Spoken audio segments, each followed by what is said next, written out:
ஆண்டவராக இயேசு கிறிஸ்துவுக்குள் மிகவும் அன்பாக நேசிக்கப்பட்ட அன்புக்குரிய சகோதர சகோதரிகளே, நம்முடைய பிதாவாகிய தேவனாலும் கர்த்தராகிய இயேசு கிறிஸ்துவினாலும் கிருபையும் சமாதானம் உண்டாவதாக.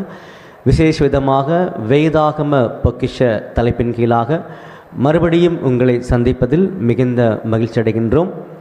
இன்றைக்கு நாம் பார்க்கக்கூடிய ஒரு பொக்கிஷத்தினுடைய தலைப்பு என்னென்னு சொல்லி கவனிக்கும் பொழுது, சிநேகிதர்கள், புத்திரர்கள், சகோதரர்கள் அப்படின்ற தலைப்பில் சில அழகான உண்மைகளை நம்ம தெரிஞ்சுக்க போகிறோம்.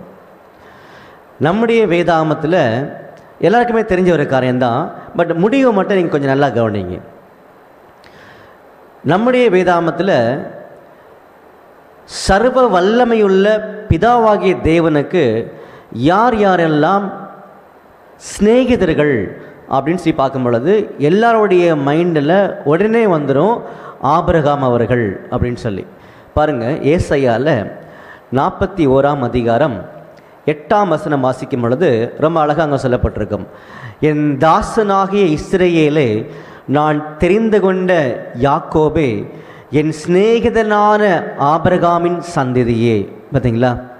அதே மாதிரி புதிய ஏற்பாட்டில் யாக்கோபு 2ஆம் அதிகாரத்தில் 23ஆம் வசனத்தில் பார்த்தீங்கன்னா ரொம்ப அருமையாக ஆபிரகாம் அவர்களை குறித்து சொல்லப்பட்டிருக்கும். அந்த கடைசி லைனை மட்டும் நான் வாசிக்கிறேன். அவன் தேவனுடைய சிநேகிதன் எனப்பட்டான். யாருன்னா ஆபிரகாம் அவர்கள். அவன் என்ன புரிஞ்சுக்கிறோன்னு சொல்லி கவனிக்கும் பொழுது பாருங்கள், இன்னொரு சாட்சி மட்டும் பார்த்துடலாம். இப்போ மோசே அவர்கள் கூட தேவனுடைய சிநேகிதனாக அங்கே கருதப்பட்டார்ன்ற ஒரு வசனம் இருக்குது. அதையும் நம்ம வாசிச்சிடலாம். பாருங்கள், யாத்ராகமம் 33ஆம் அதிகாரம் 11ஆம் வசனம் வாசிக்கும் பொழுது அந்த முதல் லைன் மட்டும் நான் வாசிக்கிறேன். ஒருவன் தன் சிநேகிதனோடு பேசுவது போல கர்த்தர் மோசேயோட முகமுகமாய் பேசினார். அப்போ என்ன தெரிஞ்சுக்கணும் அப்படின்னா, மோசே அவர்களும் சர்வ வல்லமையுள்ள பிதாவாகிய தேவனுடைய சிநேகிதராக அங்கே இருந்தார் அப்படின்னு கூட நம்ம தெரிஞ்சுக்கிறோம். இதன் மூலமாக நான் தெரிந்து கொண்ட காரியங்கள் என்னன்னு சொல்லி கவனிக்கும் பொழுது, பழைய ஏற்பாட்டு காலத்து பரிசுத்தவான்கள் அனைவருமே பிதாவாகிய தேவனுக்கு சிநேகிதர்களாக அங்கே இருந்தாங்கன்றத ஒரு சில வசனங்கள் மூலமாக நம்ம தெரிஞ்சுக்கிட்டோம்.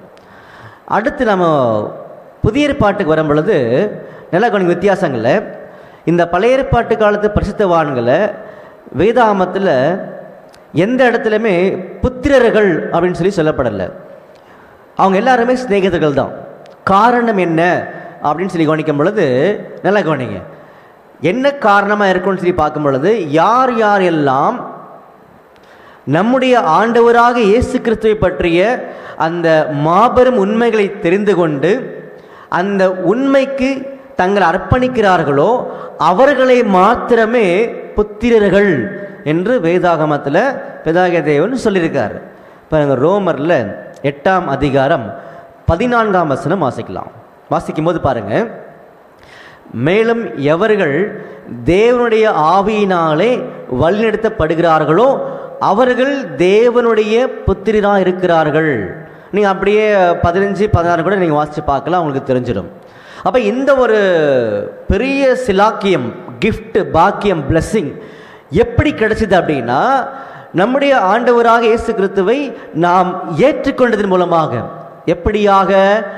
அவர் நம்முடைய பாவங்களுக்காக மரித்த பிதாவாகிய தேவனுடைய குமாரன் அப்படின்னு அவர் ஏற்றுக்கொண்டதன் மூலமாக நமக்கு கிடைச்ச கிஃப்ட் இது எல்லாமே. சரிங்களா? இது ஒன்று. அடுத்தது, நம்முடைய ஆண்டவராக இயேசு கிறிஸ்துவுக்கு நம்ம யாரு அப்படின்னு சொல்லி பார்க்கும் பொழுது பாருங்கள், எபிரேயரில் 2ஆம் அதிகாரத்தில் 11ஆம் வசனம் வாசிக்கும் பொழுது அந்த இடத்துல நான் கடைசி லைனை மட்டும் உங்களுக்காக நான் வாசிக்கிறேன். அதில், இதன் நிமித்தம் அவர்களை சகோதரர் என்று சொல்ல அவர் வெட்கப்படாமல். நீங்கள் மேலே படிக்கணுன்றதுக்காக தான் நாங்கள் அங்கே விட்டு வச்சுருக்கிறோம். சரிங்களா? அப்போது நம்முடைய ஆண்டவரை இயேசு கிறிஸ்து நம்மளை சகோதரர் அப்படின்னு சொல்கிறதுக்கு அவர் வெட்கப்படலை. இந்த இடத்துல நீங்கள் வித்தியாசங்களை புரிஞ்சுக்கணும். நாம் பிதாவாகிய தேவனுக்கு புத்திரர், ஆனால் நம்முடைய ஆண்டவரை இயேசு கிறிஸ்துக்கு நம்ம சகோதரர். புரிஞ்சுங்களா? இது ஒன்று. இன்னொரு இடத்துல நம்ம வாசிக்கும் போது பாருங்கள், யோவானில் 15ஆம் அதிகாரம் 14வது வசனத்தில் நம்ம ஒரு அருமையான உண்மையை நம்ம தெரிஞ்சுக்கிறோம். நான் உங்களுக்கு கற்பிக்கிற யாவையும் நீங்கள் செய்வீர்களானால் என் சிநேகிதராக இருப்பீர்கள். பார்த்தீங்களா? அப்போது புதிய ஏற்பாட்டில் வரும்பொழுது 3 முக்கியமான காரியங்களை பார்த்துட்டோம். ஒன்று பிதாவாகிய தேவனுக்கு நாம் புத்திரர், அந்த தகுதியில் வந்துட்டோம். 2வது, நம்முடைய ஆண்டவராக இயேசு கிறிஸ்துவுக்கு நாம் சகோதரர்கள், நாம் சிநேகிதர்கள். ஆனால் அதுவே பழைய ஏற்பாட்டு காலத்தில் அந்த பரிசுத்தவான்கள், அதாவது கீழ்ப்படுகிற எல்லா விதமான தேவனுடைய அந்த ஊழியக்காரர்களும் தேவனுடைய சிநேகிதர்கள் அப்படின்னு சொல்லப்பட்டிருக்கு. என்ன தெரிஞ்சுக்கிறோம் இதன் மூலமாக பார்த்தீங்கன்னா 3 முக்கியமான உறவுகளை பார்த்தோம். ஒன்று சிநேகிதர்கள், சகோதரர்கள், புத்திரர்கள். இந்த புத்திரர்கள் அப்படின்ற இந்த ஒரு பெரிய கிஃப்ட்டு பழைய ஏற்பாட்டு காலத்தில் வாழ்ந்த மிக முக்கியமான அந்த ஒரு பரிசுத்தவான்களாகிய ஆபிரகாம், ஈசாக்கு, யாக்கோபு, தாவீது, மோசே, இவர்களுக்கு இது கிடைக்கல. எல்லாத்துக்கும் மேலாக இன்னைக்கு நமக்கு கிடைச்சிருக்குது. இவ்வளோ பெரிய தெய்வீக உறவுக்குள்ளாக நம்மளை கொண்டு வரும்படியான ஒரு திட்டத்தை தான் நம்முடைய ஆண்டவராகிய இயேசு கிறிஸ்து மூலமாக பிதாவாகிய தேவன் செய்திருந்தார்.